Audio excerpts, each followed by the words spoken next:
Պարոն Կարապետյան, ձեր 1 դրամի հետ կապված վարչապետ եղած էր, որ ունենալու է 1 դրամ աշխատավարձ, ընդհանուր իշխանություններից հնչեցին բազմաթիվ քննադատություններ, պոպուլիստական համարեցին դա, համարեցին օրենքի խախտում, ինչպես է ապրելու հետո էկոնոմիկայի նախարարը անդրադարձավ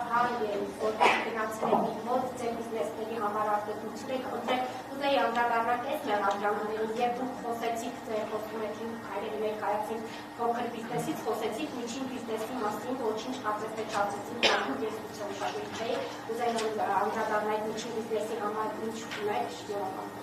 շնորհակալ եմ։ Շատ 1 դրամի հետ կապված դուք վստահ եք, չէ՞ որ Սամվել Կարապետյանը մեր ուժը հաստատ պարգևաճարների կարիք չունի։ Մարդը պետք է սահման ունենա իր ցանկությունների։ Մենք Սամվել Կարապետյանը այն մարդն է, ով ոչ թե ստանալ ինչ-որ բան ստանալու է, այլ իր կողմից մեծ ներդրում է անելու պետական համակարգի կայացման մեջ։ Այն ներդրումը, որ մինչև չի արվել։ Սպառող չենք մենք, այս ճանապարհը մենք ընտրել ենք սպառող չլինելու համար, որովհետև այն հնարավորությունները, ինչ գործարարը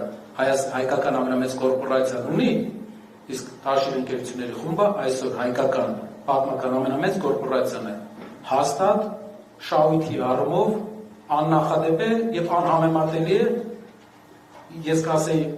հնարավորությունների առումով նաև համեմատելի է շատ առումով երկրների բյուջեներին։ Այդ իսկ պատճառով, որպես հայ մարդ, այս process-ի մեջ մտնելով Սամվել Կարապետյանը, ոչ այնպիսի մեր ուժը, որևէ այնպիսի նկրտում չի կարող ունենալ։ Մեր երկիրը պատմական ջրբաժանի առաջ ինչ պարգևավճար էլի, կամ ինչն է իրենց պատկերացնեք մարդկանց թոշակներից այդքան չեն խոսացել իրենց հայտնի կամ մարդկանց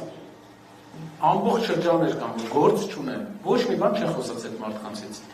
բայց պարգևավճարներից այդ 1 դրամից երևի 4-5 օրը ամբողջ օրը խոսում են, ցավացրել է, բայց դա չի առաջնահերթությունը մեր համար, մեր երկրի համար այս պահին մենք լուրջ ջրբաժանի առաջ ենք, պետք է անցնենք այդ ջրբաժանը, մարդ պետք է լինի, ով կարիք չունենա, ինչ վերաբերվում է նախարարի հայտարարությունների, կարծեմ մեր ուժից պարոն Հալիկ Ալեքսանյանը հանդես է եկել այդ պատմության մասին տվյալներով, բայց եթե պետք է ես էլ կարող եմ ասել, բանը 70 միլիոն դոլար ներդրում էին կարել, օրենքը 3 օրում օրենք փոխեցին եւ արգելեցին այդ արտադրանքի արտահանումը մեր եւ 3-4 ուրիշ գործարանների։ Գևորգ Պապյանը որպես տնտեսական հզոր գործիչ որոշեց, որ 3 օրում նոր եկած դեռ նախարար էր։ 3 օրում պետք է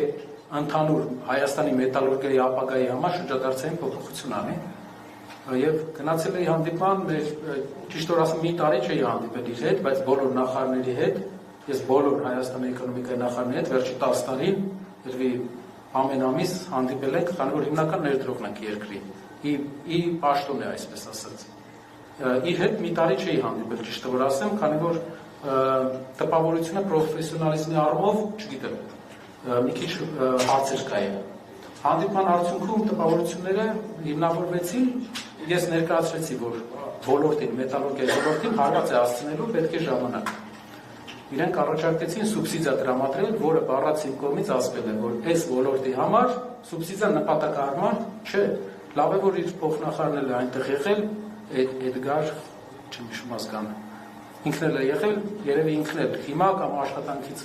ելնելուց հետո կհաստատի այս խոսքը։ Ու մի բան էլ ավելացնեմ, երկրի էկոնոմիկայի նախարարը դա պաշտոն է։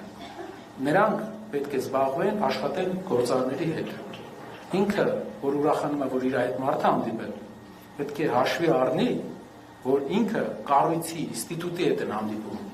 Ես իրեն ոչ ճանաչել եմ, ոչ էլ ամենալավանքով իրար չենք ճանաչել մենք կամ ես իրեն չեմ ճանաչել մինչև այդ եւ հնարավոր է այդ աշխատանքի բերումով, որպես երկրի ներկայացուցիչ, պետք է հանդիպեինք աշխատեինք։ Պարոն վարչապետի մոտ էլ է հաճախ այնպիսի բաներ հայտարարություններ լինում, եւ ասում են, գալիս են ինձ դիմում են, պարոն վարչապետ, ձեզ դիմում են որպես երկրի վարչապետ, որպես հայերի, բոլոր հայերի, հայրենիքի մարդ, ով տնօրինում է մեր երկրի պետական ապարատը, ձեզ չեն դիմում որպես անձ։ Պետք է հաշվի առնենք սա, չանձնավորեցնենք, չհակնենք այդ կոստյումը, որը մերը չի։ Միջին բիզնեսի հետ կապված ծրագրային փոփոխությունները մեր երկրում հիմնականում դա արդյունաբերականացման առումով հնարավորություն տրվի, որ գործարարներով ցանկություն ունի նա փոքր արտադրությունների, փոքր պրոցեսների մեջ մասնակցի եւ նաեւ վարչարարության թույլատում։ Դա շատ կարեւոր է ոչ թե հարկային վարչարարության, միջին բիզնեսը։ Օրինակ մի օրինակ բերեմ, եթե ժամանակ ունենաք։ Մի գործարան բացելու համար քեզ պետք է 30 թույլտվություն։ Համարյա Հայաստանի բոլոր կառույցները պետք է թույլ տան քեզ, մշակույթի նախարարություն, բոլորը, որ դու գործարան բացես։ Դա աննպատակ թույլտվությունների համակարգ է։ Պետք է թույլատնենք այդ համակարգը, որպեսզի այդքան վարչարարության բեռ մեր գործարների վրա չլինի։ Մի օր կներկայացնենք, թե քանի մարմին պետք է քեզ թույլ տա, հետո ասում են ինչու գործարան չի կառուցում։ Մի 30 մարմին պետք է քեզ թույլ տա, որ մի հատ գործարան կառուցես երկրում։ Մեկը տեսնում ես գնում է արձակուրդ։ Չի աշխատում մեխանիզմը, թույլանել է պետք։ Այդ վարչարական իզուր թղթաբանությունը թույլանել է պետք։ Թուղթը չի կարելի